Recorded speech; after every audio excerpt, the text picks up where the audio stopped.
بەڕێز هیوا گەیلانی ئەندامی کۆمیتەی ناوەندی پارتی دموکراتی کوردستان لەگەڵم دەبێت لەگەڵ بەڕێزی لەم بارەوە قسە دەکەم. بەڕێز هیوا، ئەمێ بپرسم، پارتی لەگەڵ دواخستنی هەڵبژاردنە یا ئەوێت هەڵبژاردن نەکرێت، مەبەستیەتی هەڵبژاردن بە شێوازێکی دەستور و یاسایی بەڕێوە بچێت؟ زۆر سپاس دڵبا خانم، سڵاو لە جەنابت و لە بینەرانی و بیسەرانی کوردستان 24.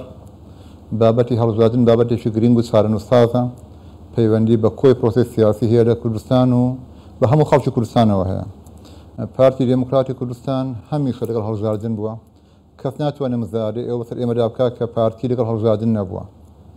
هەموو خەڵکی کوردستان و دنیا لە یادێتی پێشنیاری هەڵبژاردنی کوردستان پێشنیاری جەنابی سەرۆک بووە لە ڕۆژی 22/3/1991. تەنانەت ئێمە لە دوا هەڵبژاردندا لەگەڵ ئەوەدا بووین هەڵبژاردن دوا بخرێت، پێمانەوە لە کاتی خۆیدا بکرێت. دیارە شێ بەربەستی دروست کرد، شوێ ئاسەنگی دروست کرد. ئێستاش ئێمە داوای دواخستنی هەڵبژاردنمان نەکردووە. کۆمەڵێک سەرنج و تێبینیمان هەیە، هەم لە ڕووی یاساییەوە هەم لە ڕووی دەستوریەوە.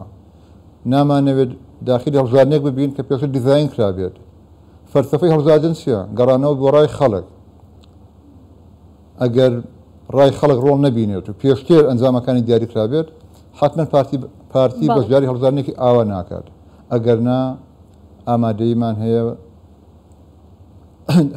داخلی هەڵبژاردن ببین، بەڵام هەڵبژاردنێکی پاک و شەفاف کە فعلەن تەعبیر لە ڕای خەڵک بکات. بەڵێ، بەڕێز هیوا، پارتی دەڵێ کە ئەو ئەوێت هەڵەکان ڕاست بکاتەوە، ئامانجی دواخستنی هەڵبژاردن و وادەکەی نییە. ئەو هەڵانە چین کە ئەبێ ڕاست بکرێنەوە بۆی هەڵبژاردنێکی شەفاف بەڕێوە بچێت؟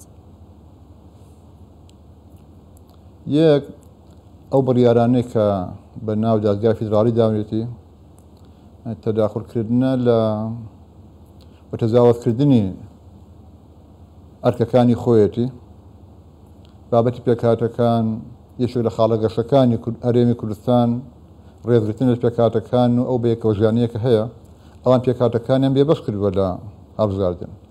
کۆمەڵێک گرفتی تر هەیە کە پارتی بەڕوون و ئاشکرا بەلایەنەکانی گوتووە دەبێ ئەو هەڵانە ڕاست بکرێنەوە، ئەو کات ئێمە بەشداری هەڵبژاردن دەکەین. بەڵێ، ئەگەر جارێکی دیکە هەڵبژاردن دوا بخرێت بە هەمان میکانیزم و مەرجەکانی دادگای باڵای فدراڵی، پارتی بەشداری هەڵبژاردن دەکات یا سازش ناکات تا ئەو مافە دەستوریانە دەستەبەر دەکرێت بۆ هەڵبژاردن؟ بە دڵنیاییەوە نەخێر.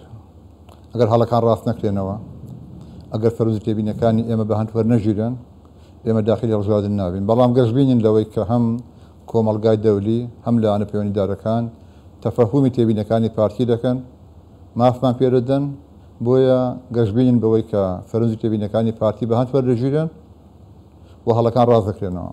بەڵێ، ئاماژەتان بە کۆمەڵگەی نێودەوڵەتی کرد، کۆمەڵێک سەرنج لەسەرم بابەتە هەیە. پێشتر پارتی لەگەڵ یۆنامی کۆبۆتەوە نەتەوەی گرتوەکان هاتۆتە سەرخەت بۆ چوونی ئەوان سەبارەت بە بەڕێوەچوونی هەڵبژاردن و میکانیزمانی کە دیاری کراوە دەستێوەردانەکانی دادگای فدراڵی چییە؟ بە دڵنیاییەوە پرۆسەکە زیاتر ناوخۆیە بۆ عێراق، بەڵام هەم UN کە چەند جار هەبەڕانی ئێمە لەگەڵیان دانیشتوون تەفەهومی نیگەرانیەکانی ئێمە دەکەن و هەم کۆمەڵگای دەولیش تەفەهومی نیگەرانیەکانی پارتی دەکات، لەسەر خەتن بۆ ئەوەی هەڵەکان ڕاست بکرێنەوە و هەڵبژاردنێکی شەفاف و بێگەرد ئەنجام بدرێت. بەڵێ، لەگەڵ لایەنەکان لە گفتوگۆدان بۆ ئەوەی کە بتوانرێت بگەنە ڕێگە چارەیەکی یەکلاکەرەوە بۆ ئەم بابەتە، یا گفتوگۆکان کۆتاییان پێهاتوە، پارتی دەست پێشخەری بۆ گفتوگۆیەکی دیکە لەگەڵ لایەنەکان دەکات لە پێناو بەرژەوەندی هاوڵاتیانی کوردستاندا؟ لە ئێمە هەرگیز قەت دەرگای گفتوگۆدا ناخێن، بە تایبەتە پرۆسەیەکی ئاواگرین هەمیشە دەست پێشخەری دەکەین، چونکە تاکید دەکەمەوە پرۆسەکە پەیوەندی بە هەموو خەڵکی کوردستان و بە هەموو لایەنەکانەوەیە. ڕاستیەکەش لەمەوێ بڵێم، هەموو سیاسیەکی ژیر هەموو لایەنەکان دەزانن بێ بەشداری پارتی هەڵبژاردن ئەنجام نادرێت. بەڵام کە لە ڕاگەاندن وا ناڵێن کە دەڵێن ئێمە پێداگری دەکەین کە لە کاتی خۆی هەڵبژاردن بکرێت بۆ چاواشەکردنی ڕای گشتی و زۆرێکە لە بانگەشەی هەڵبژاردن.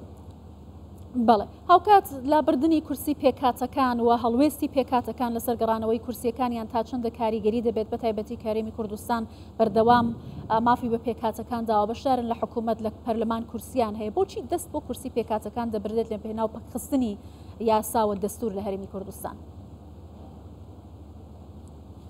ئەوە هەم پێشەکردنی دەستورە، هەم پێشێرکردنی بنەماکانی بەیەکەوە ژیانە کە باسمان کرد یەکێک لە خاڵەگەشەکانی هەرێمی کوردستان ڕێزگرتنی پێکاتەکانە بەشداری پێکردنی پێکاتەکانە هەم لە پەرلەمان و هەم لە حکوومەت بۆیە ئەوە پێشێرکردنی مافی پێکاتەکانە یەکێک لە خاڵەکانی ئێمە کە پێداگەری سەر دەکەین هەڵبژاردن ناکرێت بەبێ بەشداری پێکاتەکان لە کوردستاندا.